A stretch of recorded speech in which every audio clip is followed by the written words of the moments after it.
Vasuni. Vasuni.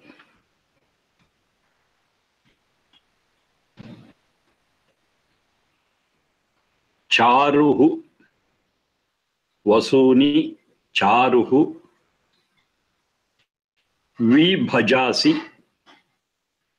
Vibhajasi. Jivan. Vibhajasi Jivan. Vasuni Charuhu Vibhajasi Jivan.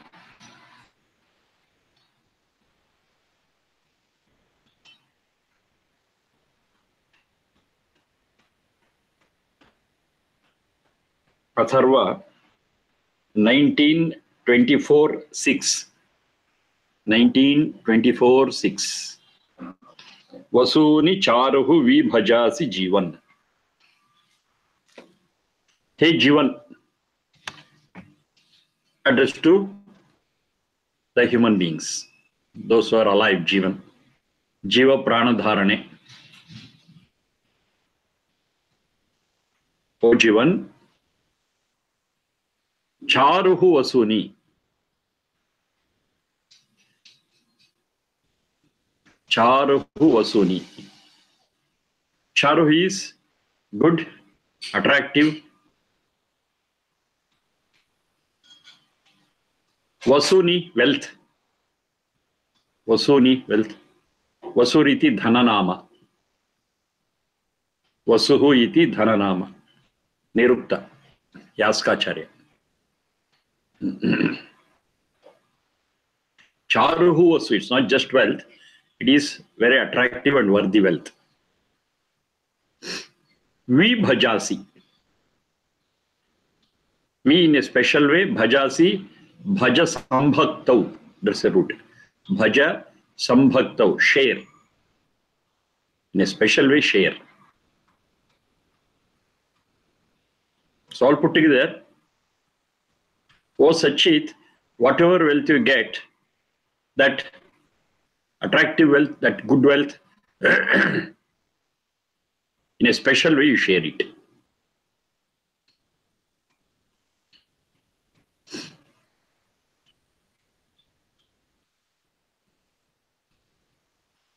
Immediately one simple question comes. The wealth has come to why you should share. It's mine. It's mine. Why I should share? That's the very first question on the outset. Yes, that's a valid question. But when we answer it in the materialistic way, it appears valid. But in the spiritual sense, it is invalid. Because no wealth is ours. We never brought it when we came to this world, and we never carry it with us when we leave this world. Of course, wealth is in our hands, but we are not the owners of it. So I cannot say I will not share, I cannot say it is mine. Because I am not the owner of it. At the maximum, I am only a trustee to the wealth what is in my hands. Trustee. The one who is entrusted with safeguarding it and passing on to the next generation. The previous generation has given to us and you have to pass it on to the next generation. It's not mine. I cannot say I'm the owner of it and say it is mine and will spend it the way I like. No. If that is the way, I would not have got that wealth itself in the first place. Because my ancestors would have squandered it already. They preserved it. They passed it on to me. When I say this, it is not of one particular family I'm speaking of. I'm speaking of the whole world as one family. The whole world, the generation, the previous generation has passed it on to us. And we in turn are supposed to pass it on to the next generation. They had squandered, but I got nothing. But unfortunately, we are squandering it more and more. And we are not able to pass on anything good, anything attractive, anything worthy to our next generation. Water is polluted, air is polluted, land is polluted, sea is polluted with nuclear waste, forests are reduced. Oh, so many problems, so many problems. We are passing on to our next generation all these serious problems. The rain we are getting is not rejuvenating. The rain what we are getting is acid rain. Wherever it falls, we are going to create deserts. There are so many such problems, so many such problems. Nuclear wastes are highly radioactive. Nothing can prevent it. Even walls of steel cannot prevent the radiation passing through it. I have tried all the tricks to handle these nuclear wastes. They are dumping into the ocean. The marine life is lost. The marine life is disturbed. They are trying to bury these nuclear wastes in mines kilometers below the earth. Even that is not capable of preventing the radiation from passing through it. See, these are all the problems. Charu Vasu, the Vasu what we got itself, we are spoiling it. And how can it be Charu? It's not Charu for us also. So what is it we are passing it on to the next future generation? But I think it's a serious question. It's a serious question. We love our children. Fine. But for those children whom we love, what is it we are passing on? Dirt. Can it be called as love? No. It can never be called as love. It is irresponsibility. That's the only word I can find out. It is ignorance. So whatever wealth is there, we are only trustees, we are not the owners of it. If we handle it as a trustee, then we will preserve the corpus as it is. Corpus is the main fund, main resource. Main resource we will never pollute, main resource we will not spoil. Because we are trustees, we are there only to protect it and pass it on. For having done that, of course, for having done that, I'll get my portion of it from the renewable source, and I thrive, I survive. That's all. This is the fact, this is the reality. Because we miss the reality, then the result is the present situation, which is becoming worse and worse day by day. Global warming. So whatever I'm telling, they're all global problems, not the problem of you and me. The whole world is suffering. Global problems. Global warming is not an easy question. It's not an easy problem which we can solve. Increase of pollutants like carbon monoxide and other things in the atmosphere. Very serious. We don't have another alternative. We don't have another earth. Okay, if this environment is gone, if this water is gone, say, bid farewell to this, we will go to another planet. No, where is it? We have to live here, we have to thrive here, we have no alternative. And that is the case. If you are careless in maintaining this, we are careless if you are not able to maintain the purity of it, make it worthy for living. What life it is, ours. It's definitely not a human life. So where we live, we have to maintain that environment fully. This is one house. These are not my words. When I say one house, Vedas say, Vishwam bhavat eka needam. The whole world is like one nest. Not even a house, it's just one nest where we are living in. The whole world is a nest. Nida is a nest. If one person in the nest behaves irresponsibly, all the other fellow beings and the whole nest gets spoiled. Do you have another alternative? Definitely not. It's a very serious thing.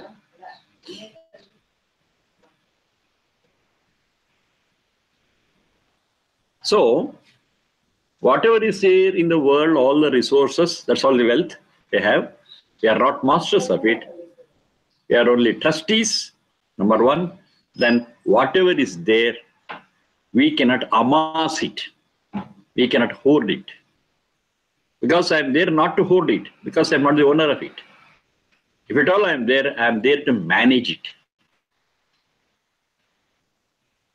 as a trustee.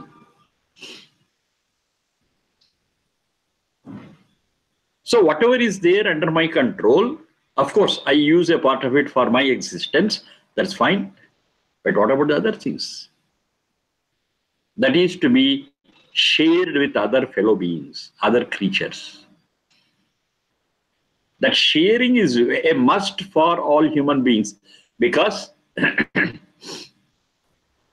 human beings are capable of sharing better than many creatures. You find many creatures also share whatever they get. The food what they get, the food what they hunt, they share it. There are many species of animals which share it. But most of them, what happens is, it becomes a lion's share. You know lion's share? The lioness hunts. Lion just sleeps and watches it hunting. Very rarely it hunts. That lioness, whatever it hunts, brings it and puts it before the lion. Now the lion majestically stands up and goes to it, the prey which it has brought, eats whatever it wants to its full, and goes and takes rest. Later, the lioness and the cubs will eat whatever is left over. But because of this observation, they call it as a lion's share. No work, maximum benefit. That's a lion's share. Now that is what is happening. That's what is happening. That is not right. That's not just. We have to work for our food, and whatever food we get, whatever we need, that's what you have to take, and whatever extra is there, share it. That sharing rightly, sharing with lot of thought going behind it, is a human quality. To grab is brutal. To share is human. It's there. It's there. Ma gridaha. And we know it very clearly. Ma gridaha. Don't snatch. Don't grab. Don't steal. Then the same question is there also. Kasya siddharma. Whose money is it? Whose wealth is it? Whose resource is it? Is it yours? The really honest answer for it is no. We are not the owners of it.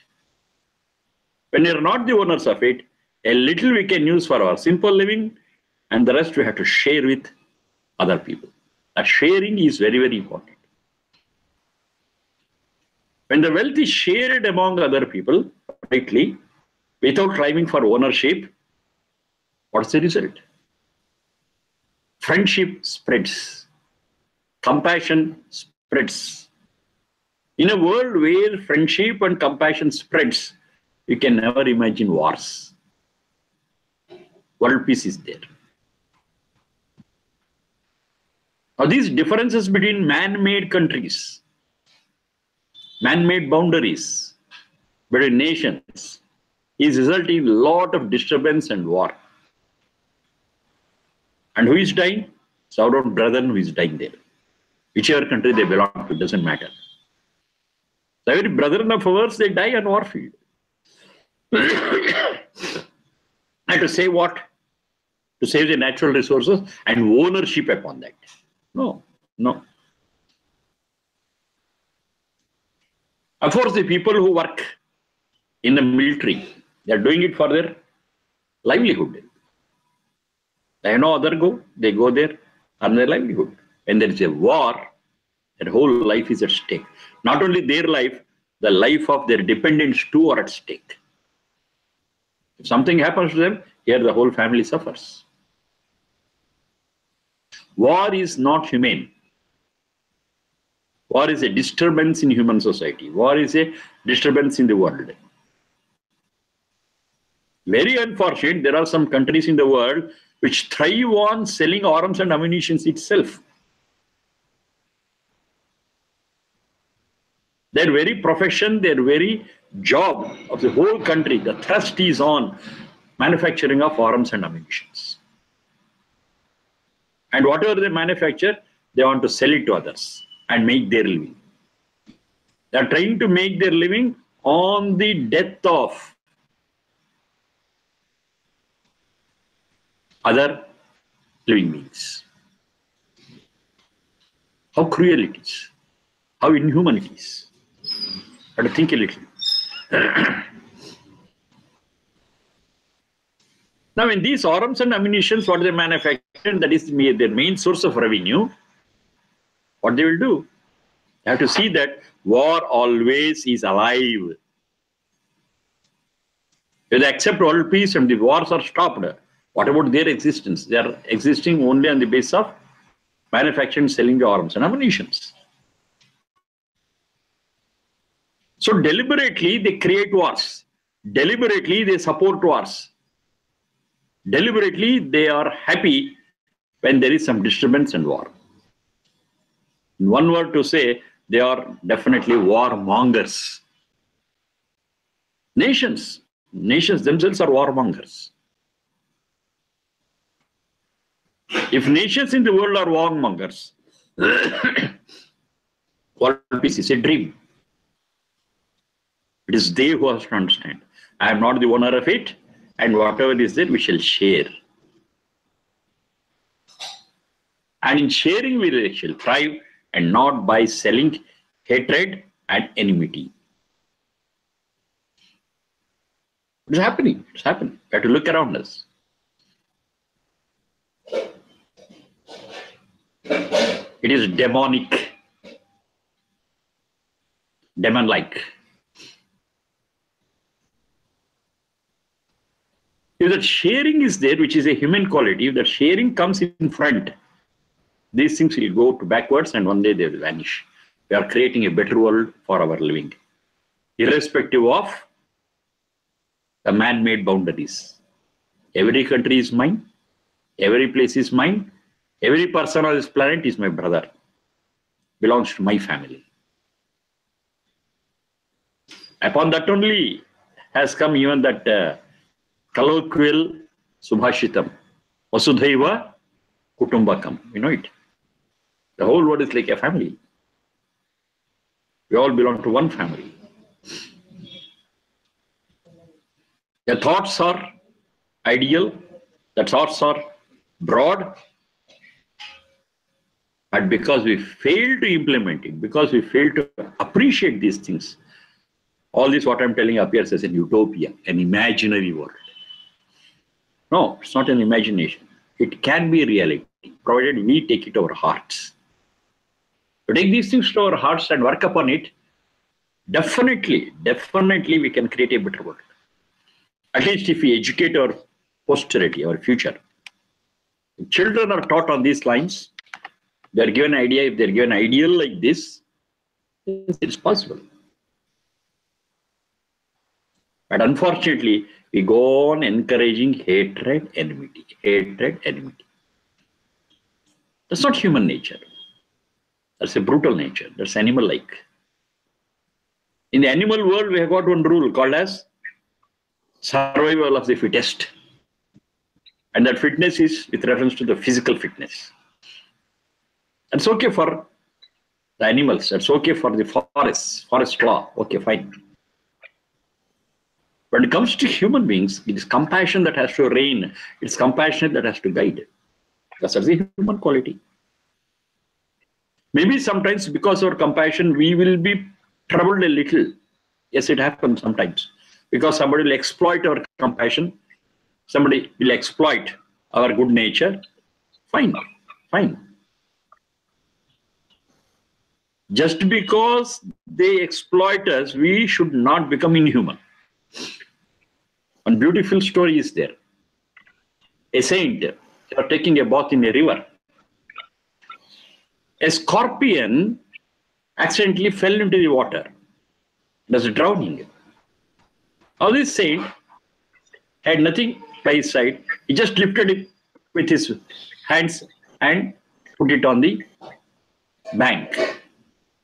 A scorpion, when it is touched, it will not keep quiet. It gave a sting to that fellow. When it struck him, as a reflex action, he just left it, and again it fell into the river. Again lifted it, again a sting, it fell down, again a sting fell down. It went on for 8 to 10 times, and finally he was successful in putting it on the bank. An onlooker who was sitting there on the bank, he saw this.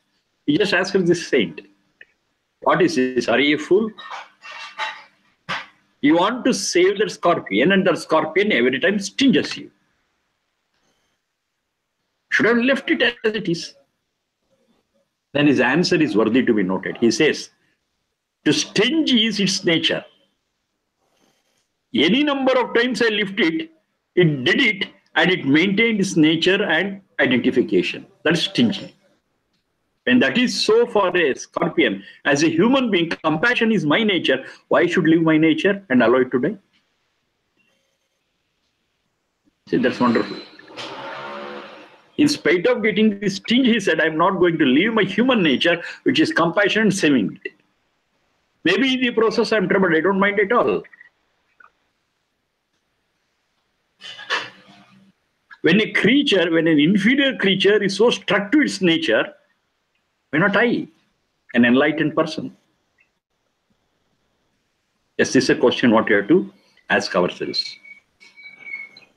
The whole thrust is on. We are not owners of the wealth, and whatever wealth we have got, we have to, in a special way, in the right way, in a rational way, bhajasva, that is, distribute and share. And this is a guideline given to all human beings.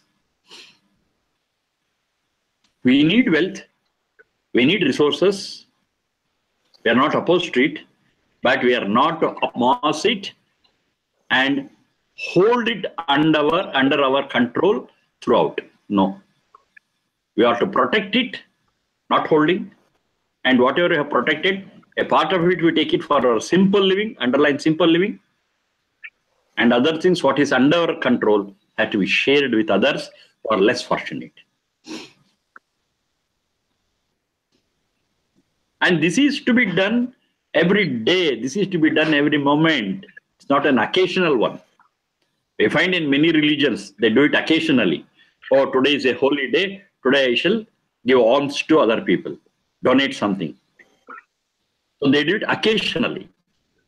But it says do it every day, do it every moment. And what should they have called it?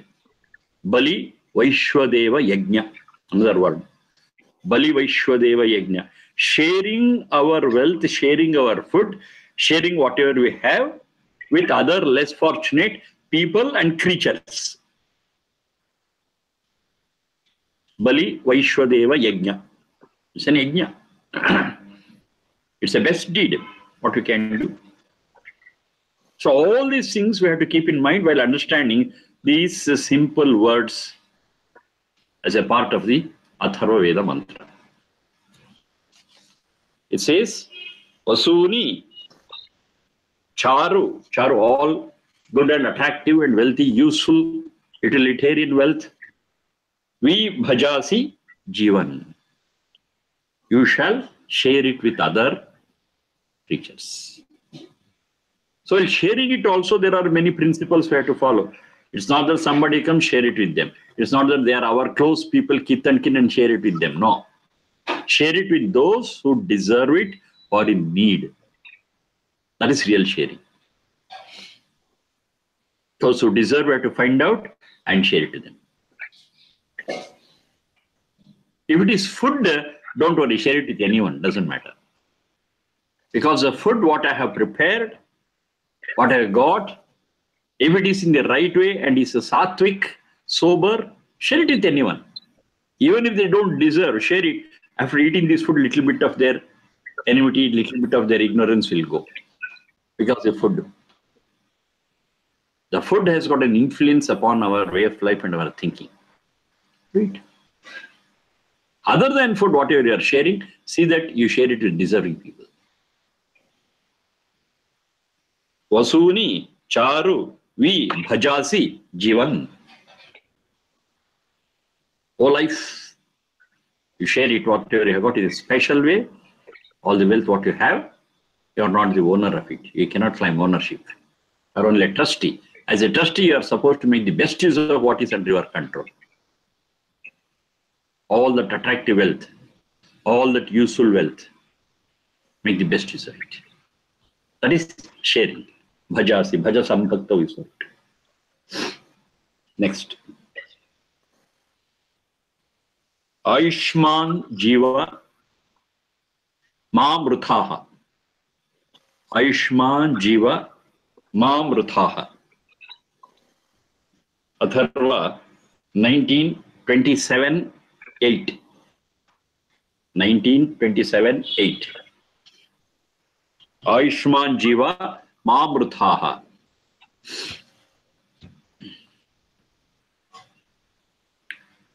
Oh, a person has got a long life, don't die.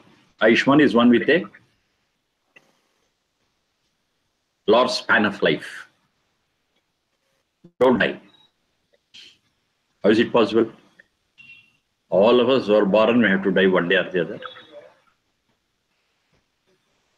Keeping in mind different other Veda mantras speaks about death, but understand this. We should not understand this Veda mantra separately. You should understand it with complementary mantras elsewhere. It says very clearly elsewhere, don't die an untimely death. That's the meaning of it. Untimely death.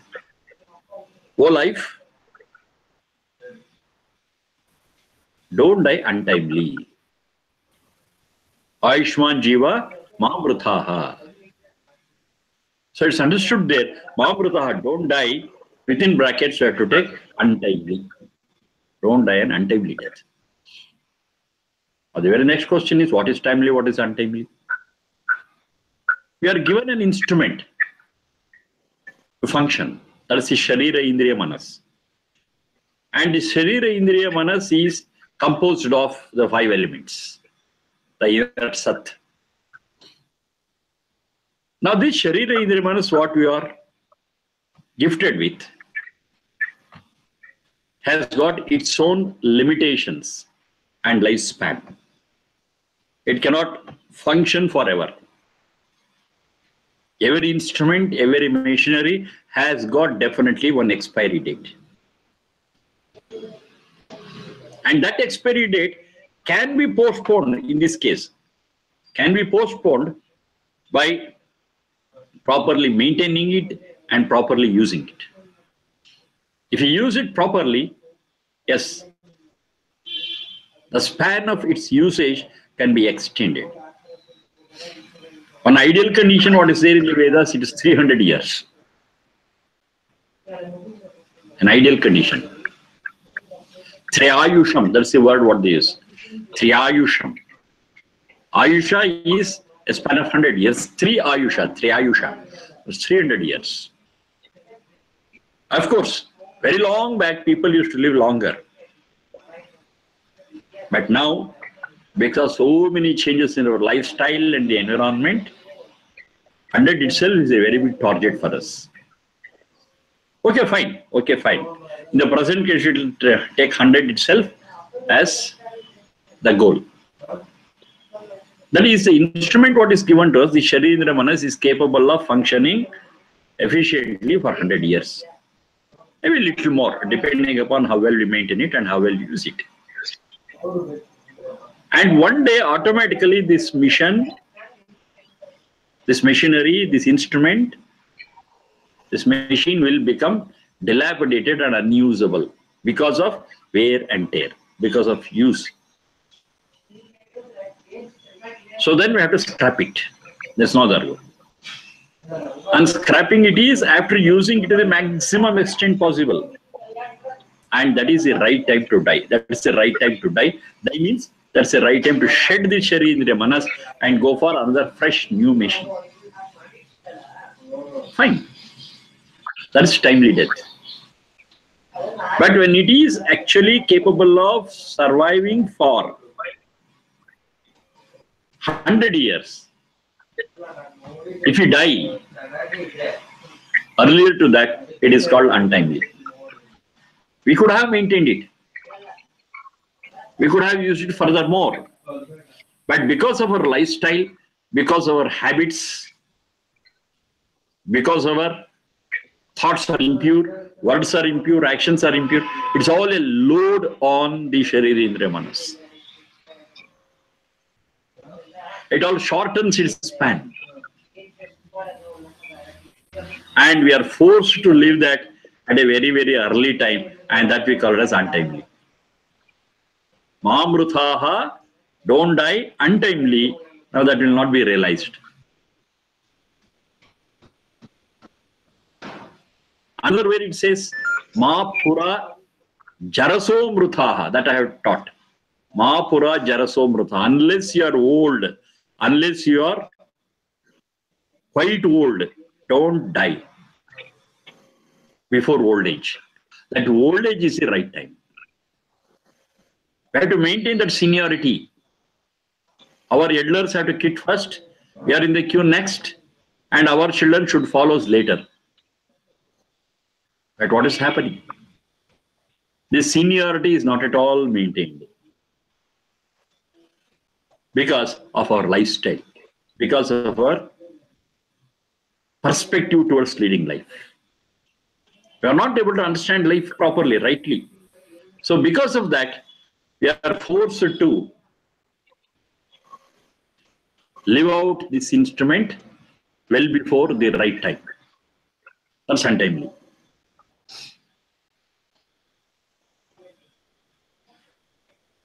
So it says, Mamrutaha, don't die untimely. Ayushman Jiva. O Jiva, O Sachit, you live for a longer period. Now there is one very, very, very important secret of longevity. One or two. The very first thing is, if you have got a goal for our life, and that goal is lofty, L-O-F-T-Y, very broad, very high, very noble, that very noble and lofty ideal goal for our life itself adds years to our life. So if a question is asked to us, why you want to live? We should have the best answer.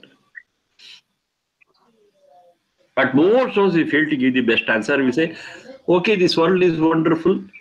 I want to enjoy it. No, that's okay. At one level, it's fine. But as we evolve, as we understand this life better and better, our answer also should improve. I want to live for the sake of my fellow beings, to wipe out the tears of those who are suffering, is a better answer. You study the life history of all saints, seers, noble people, great people. The words that they have uttered is the same. I cannot tolerate the difficulties my fellow beings are suffering from. I cannot tolerate. To wipe out their tears itself is my mission in life. What I get from it, I'm not bothered. My very nature is that. My very nature is giving love and compassion to others. Without that, I cannot live. That's my very breath. Now, this is the highest ideal that one human being can have. And those who work on these lines definitely will have added years.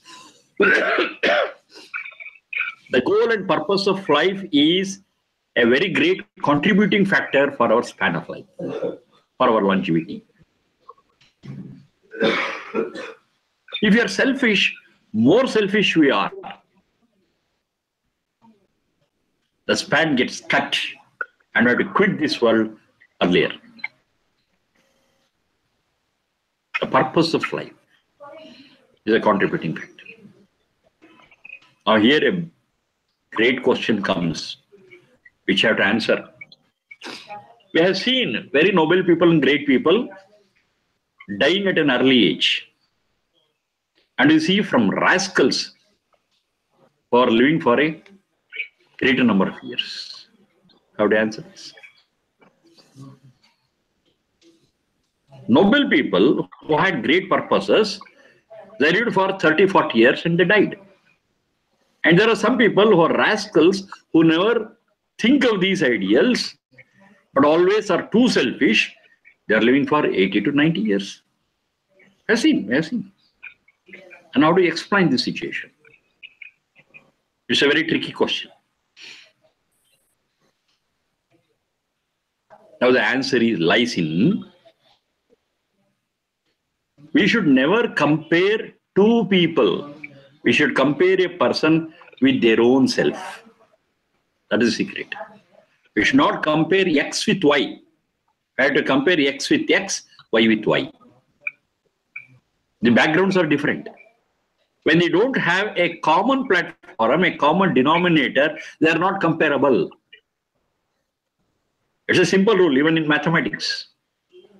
Those who are familiar with mathematics, they say, to say which is bigger, which are equal, which is a greater number, which is a lesser number. If fractions are given, the first thing what you do is first we make all the denominators same. Then we compare. 2 by 5 cannot be compared with 7 by 10. Because the denominator here is 5, there it is 10.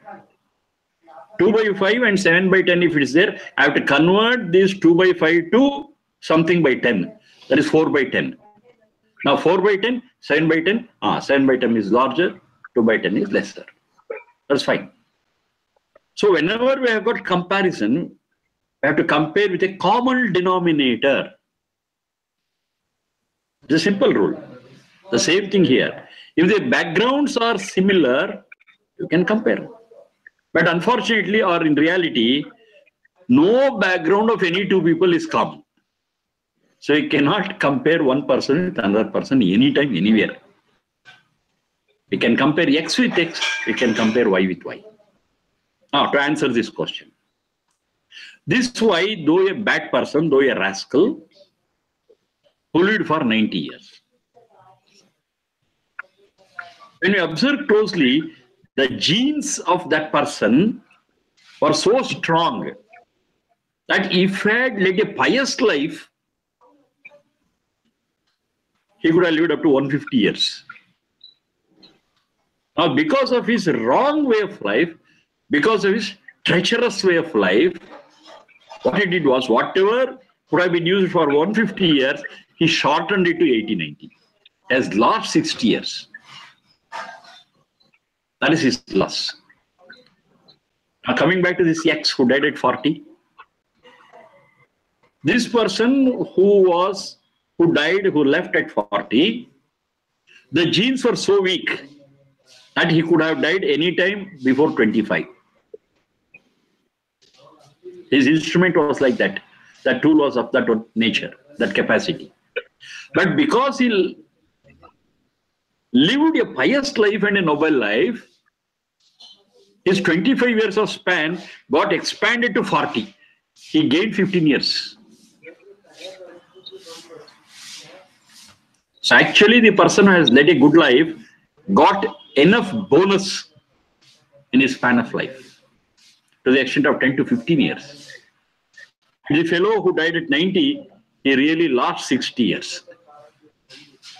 That loss will be there. Life will be shortened if you lead a bad life. If you lead a noble life, our life gets extended. Don't compare 40 with 90. You have to compare 40 with its original capacity of 25. It got extended. And at 90 should be compared with 150, the capacity what it had, and that has been reduced to 90. There's a loss. Don't compare 90 with 40 because there is no common denominator. There is no common platform. There is no comparable situation. This is how it understand. This question is a very frequently asked question by people when you speak of nobility and pious nature. A noble person died early, a rascal lived beyond. How do you explain? This is the only explanation that we can get. So if you want to live to the full extent of our life, make the maximum use of lifespan, and even extend it beyond that, the only way out is lead a pious and noble and loving life, a humane life, to put it in short. A person who leads a humane life will have all the benefits, will die only at the right time, and those who are not following it will die at an early stage. So it says, Ayushman Jiva, live for a longer time. Don't die untimely. Let there not be any untimely death. Live long. Yes, it is in our hands. It is in our way of life. The span of life is not fixed in terms of years. What I'm telling, it has got a root in Patanjali's Yoga Darshan. It says, as a result of our karma, our actions, we are endowed with, we are benefited with Jati Ayu Bhoga. I'm speaking of that Ayu part of it. That Ayu is not defined in terms of fixed number of years. That Ayu is defined in terms of its capacity. Its capacity. The life is defined in terms of capacity and usage and not number of years. It's not a person has got a span of life up to 50 years. But it won't happen. If a fellow commits suicide at 30, how can he live up to 50? He cannot. So it's not defined in terms of number of years, but in terms of capacity. If a person uses whatever capacity is there in the right way and maintains this instrument, yes, he can live longer. Otherwise, may die early. So that Ayu, that lifespan has to be understood in terms of capacity, proper maintenance, and proper usage with proper purpose. Yes, the span of life can be extended. The span can be elongated. Longevity is possible. One with respect to the purpose of life. Then the second thing is the sportive spirit. The sportive spirit. If we are having a sportive spirit in our life, yes, the burden of life we will not be feeling. Though we carry it, we will not feel the burden of it. So we can carry it for a longer distance. But if you don't have the sportive spirit, but always a complaining and grumbling nature, even though the burden is less, we feel its weight to a great extent. We make our lives heavy for ourselves. Because we are not sportive spirit. Sportive spirit adds to making things lighter. And that gives us the energy to travel further. That's also very, very important. Where it is there? Elsewhere we have got. We have to add it to this. We have to look at Prancho Agama, Nritaye Hasaya. This also I have taught. We shall move ahead to dance and to laugh. Laughing and dancing is a right spirit to take life on. That is a sportive spirit. Problems will be there. Everyone will have their own problems. Physical, mental, spiritual, social, so many things. Let it be there. Let it be there. Life is a mixture of problems and happiness. That's the reality. It's not a bed of roses throughout, or it's not a path of thorns throughout. Neither. It's a mix. Sometimes it's wonderful, sometimes it's burdensome. Okay, whatever it be, understand it. And one secret of it is, whether it's a path of roses, it has an end. If it's a path of thorns also, that also has an end. Nothing will be there throughout. Enjoy when it is a path of roses. Excellent. Enjoy it. But be sure that one day it will end. Be prepared for it. And one day the path of thorns will start. Don't cry. Be sure it will also end. Read it carefully. Yes. That path also will end. Again, the path of roses will start. That's the reality. So to understand this reality, we'll definitely be able to lead our life with sportive spirit. Whether it's positive or whether it is negative, we don't mind it at all. We say, this is part of life. Okay, I'll take it. It's a beating, I'll take it. It's a smooth ride, excellent, I enjoy it. Both are there. Both are. Positive things are also there, negative things are also there. So to take life with a sportive spirit, we will not feel the burden. And when we are not able to feel the burden, yes, we can have a journey little more. We can take that journey little more, few more steps. That is longevity.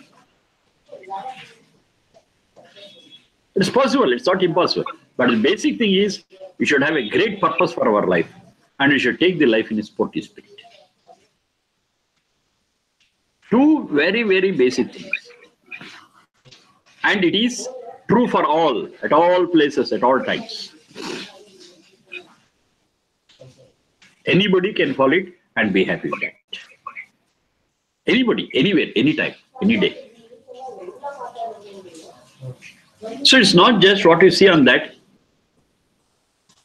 Oh, Sachit, have a longer life.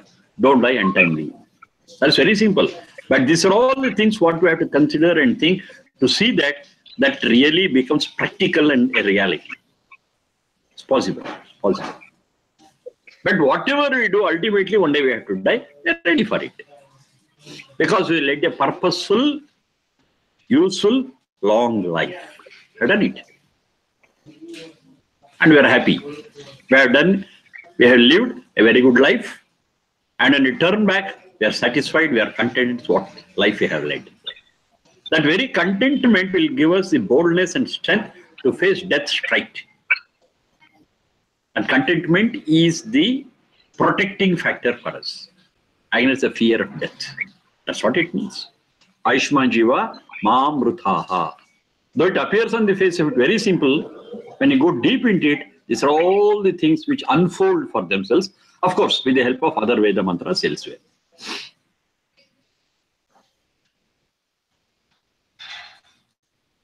Tvam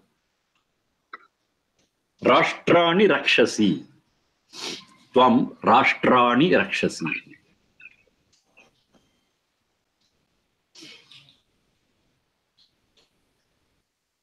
Now, on the face of it, it appears you are going to protect the nations.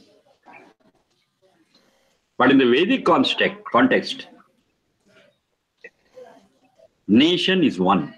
We have got only one nation. These fragments, what we are seeing today as nations, because of man-made territories, are never considered by the Vedas. They consider the whole world as one nation. It's one world, it's one nation, it is one family, it is one nest. Now then why is Rashtrani plural?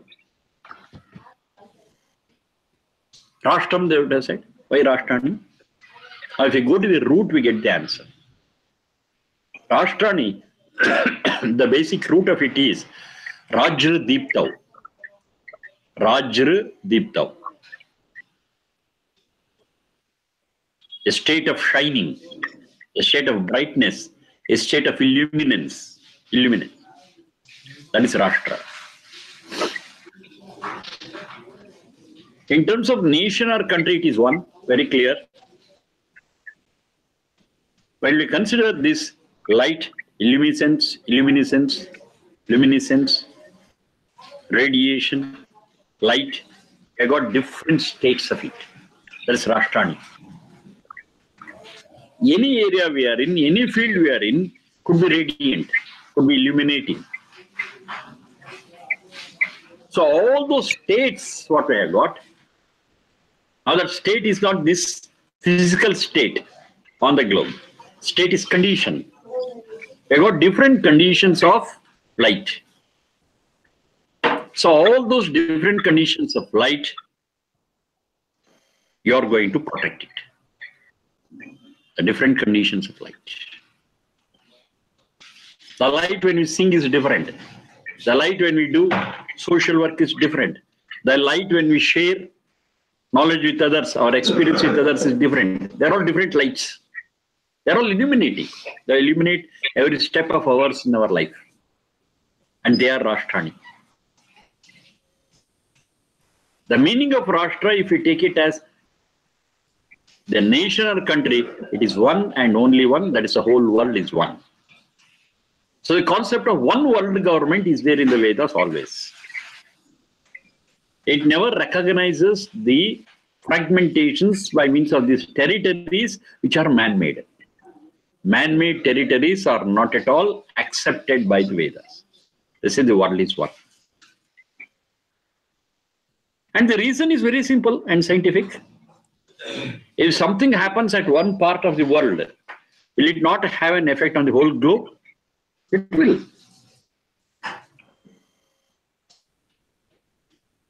If something happens good in one place, the same goodness also will spread to the whole world. It's not that a part of the world, the nation or country as you understand, we cannot look at it separately. It's not separate. It's part of one whole. No country is separate. Whatever happens elsewhere in the world will have an impact on that part of the world also, because it's one world. If there is global warming, can I say it's only for one particular country? That very word global says it's for the whole globe, for the whole world. We speak of so many global problems. That itself makes it very clear that these problems are not the problem of any one country or any one nation or any one territory. It is a problem of the whole world. And that problem has to be endured by everyone in the world, irrespective of whatever territories they have made artificially. It's one world. That's the concept what I got in Vedas. In the context of nation or country, it's very clear that there is only one nation, one country, one government. It is one human society. No fragmentation, no pieces, no territories, no countries, no nations. It's one. When you speak of the state of light, the state of illumination, the state of luminescence, the state of radiation, another word is effulgence. So it's a reference to that. We got different states, different conditions. And we are to protect all those conditions of light and brightness. Now this light and brightness, what is referred to here, it is not physical in nature, but it is spiritual in nature. Physical light is okay. Physical light is okay. And there are changes in the physical light. Day, night, seasons, a longer day, a longer night in seasons. And to quote the recent happening, the eclipses. Yes, there is change in these physical lights. That's fine. But the light which is under our control is the spiritual light which we can protect or spoil. It's in our hands. It is that light, it is that radiation, it is that illumination, luminescence that is spoken of. So I have to protect all those things, because that light will guide us in every step of our life and will help every creature on this planet to lead a better life. That light, that spiritual light, that is Rashtra, that is Rashtrani. So, Tvam Rashtrani Rakshaswa. You protect all those states of light, all those states of knowledge. Rakshasi. Tvam Rashtrani Rakshasi. Atharva 1933. 1930, 303. 19th Kanda, 30th Sukta, 3rd mantra. Aham Pashunam Adhipa Asani. Aham Pashunam Adhipa Asani. Atharva 1931-6. 1931-6. Aham Pashunam Adhipa Asani.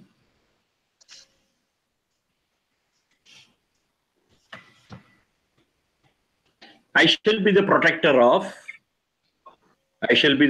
of all creatures. Aham Pashunam Adhipa Asani. Pashu is a life of a lower standard. Not having the capacity to think, analyze, visualize. That's possible only for human form. There are many people who are in human form but are not able to analyze, think. They are also categorized as Pashu only.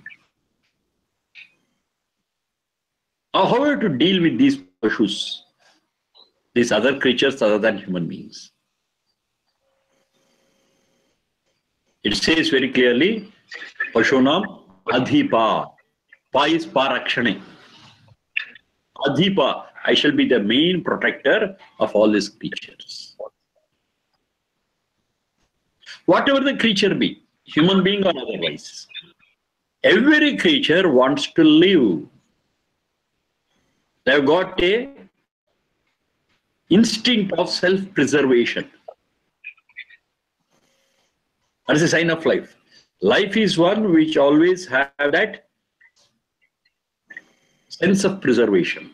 They want to preserve themselves, protect themselves. They don't want to die. Self-preservation is a feature of all living beings. Whereas animals do it instinctively, whereas human beings do it, of course, instinctively plus analysis and understanding. It's an additional capacity what they have got, beyond an animal. Self-preservation. Now, an enlightened human being will identify the right of every creature to live.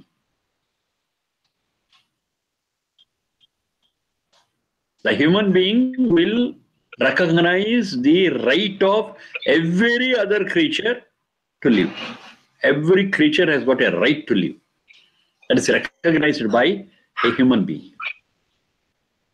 Then only he can call himself as Pashunam Adhipa, the protector of, the main protector of their rights. You got so many organizations who speak of animal rights. As the source of these animal rights is already there in Atharvaveda long back. These animals are not there to convert our bellies into burial grounds. What does it mean? We are not to eat these animals. These animals are not for our eating, but for our protecting and recognizing their right to live.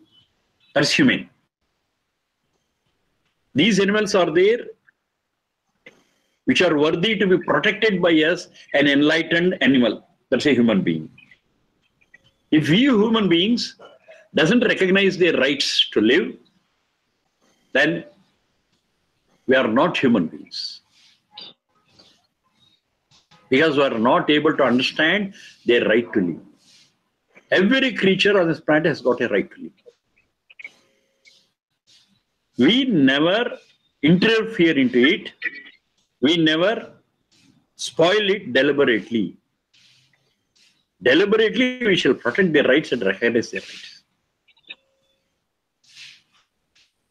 Now, one very simple question. Are we ready to die? No, we want to exercise our right to live. We say, I have got every right to live, for you to take it away. All our man-made laws are according to that. Nobody is allowed to take life of any other person. Because the law identifies, the law recognizes the right of every human being to live. If anybody murders, if anybody kills the other person, it's a crime. But here, the human law has got different double standards, contradictory stands. If the same person in a war kills so many people, we say he is a great soldier and he'll be given this medal and that medal. If a person other than the war field kills any person, it's called a crime. Why? That's also a killing, this is also a killing. Why it is worthy of a medal in one place? Why it is a crime elsewhere? This is the problem what I got in human law. I've been observing it. Not today, since time immemorial. Killing in war is justified.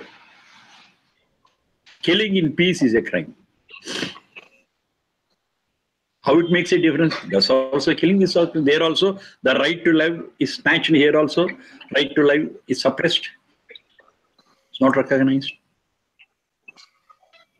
Such contradictory stands are not there in the Vedas. They say, every creature, including yourself, have a right to live. I cry, I wail when somebody snatches my right to live. If you are crying because somebody has snatched your right to live, you are also not supposed to snatch the right to live of any other creature. Simply. It's called as common justice. Justice is uniform and is same for all. This Veda. No contradiction here. As much as you love your life, as much as you want to live, every other creature also wants. Recognize it, recognize it.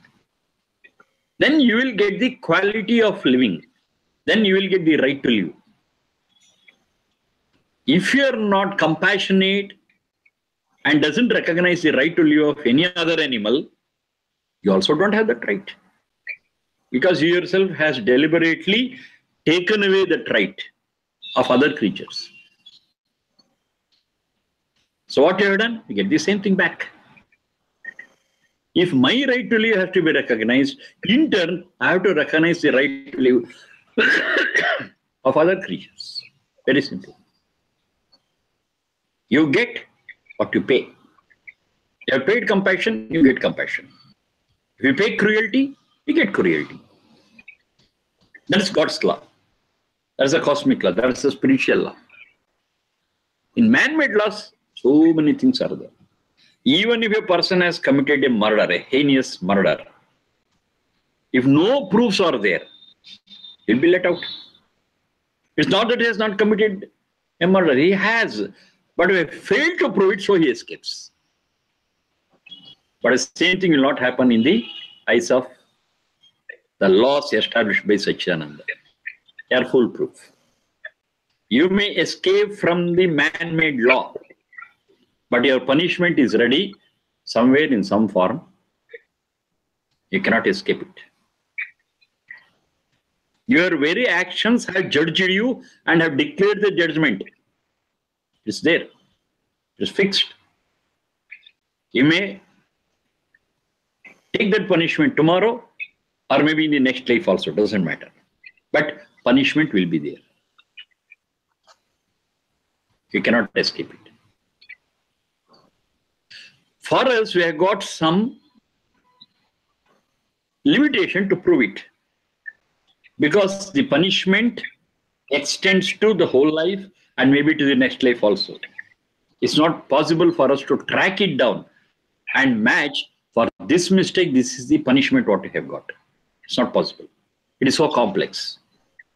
But the law operating there is firm and clear. Every wrongdoing will have a punishment. Every good deed will have its own rewards. Paktaram pakvaha punaravishati. This also I discussed. One has created, one who has cooked the porridge has to eat it. Over. Your own porridge, what you only prepared, knowingly or unknowingly, rightly or wrongly, with a right recipe or a wrong recipe. That's your responsibility. But whatever you have cooked, it will come in search of you and see that you will eat it. You can never escape from eating that porridge which you only cooked with your thoughts, words, and actions. So clear is the cosmic law. So clear is the law established by that Satchidananda. We cannot escape. So we have to recognize the right of living of every creature. Then only we can call ourselves as Adhipa, the one who is the great protector of Pashus, other creatures. Another angle to look at it is, these Pashus, to some extent, they are able to protect themselves. Of course, their self-protection instinct is there. But many a time, they need some other assistance. And who gives it? It's only a human being, is enlightened, a human being who has understood the importance of living, the value of living, the right to live. Yes, that person only can give that protection, not anybody else. Those who are not compassionate, they are ready to kill them, butcher them, and eat them away. But those human beings with compassion, the very nature of human being is compassion. One who has got that nature of a human being, a compassion, yes, they protect the lives, they protect the rights of living of any other creature. They will not interfere in that. They will not snatch it away. That's humane. That is a great purpose, what we were discussing just now. They are not selfish. For that sake, they are prepared to sacrifice anything. At any cost, they shall safeguard the right of any creature to live, not necessarily human beings. That's what exactly is reflected here, and that shall be my guiding principle in life. That's what it says. Aham Pashunam Adhipa Asami. I shall be the protector in a special way of all other living beings. Who can take care of their own protection? That is excellent. But when they need assistance, I shall provide it, and I shall not jeopardize their existence. I will not put into stake their existence. My way of life will be in such a way that they can happily live on their own and protect themselves. When it comes to that, I shall also protect them. Adhipa Asani. This is with reference to all other creatures.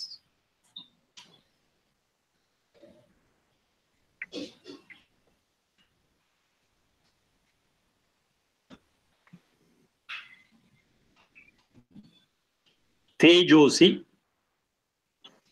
Tejo, yes mark, Avagraha Chinha, Tejosi, Tejo Mai Dharaya, Tejosi, Tejo Mai Dharaya. The previous one, Aham Pashunam Adhipa Asani, Atharva 1931-6. Atharva 1931-6. This one, Tejosi Tejo Mai Dharaya, Atharva 1931-12. 1931-12. Tejosi Tejo Mai Dharaya. Okay, we shall discuss about it in the next class. That is, tomorrow it's not there. Sunday, this Sunday also will not be there. Or we have to change the time. We have to change the timing. Because Sunday, that is first Sunday. First Sunday I committed to do one class to yoga students. Okay. So that will be there by 6. So 6 means it may go up to 6:45, 6:50. So maybe we have to postpone this class by half an hour. It's okay for you. Okay, sure. It's okay for you. You will have the class on Sunday. Okay. But half an hour later, instead of 6:30, it shall be around 7 here for me. Oh. So it's okay for you. We'll have that class even on Sunday, but a little later. Okay, Sharma. We will have. Okay. Okay. Thank you very much. Thank you, Sharma.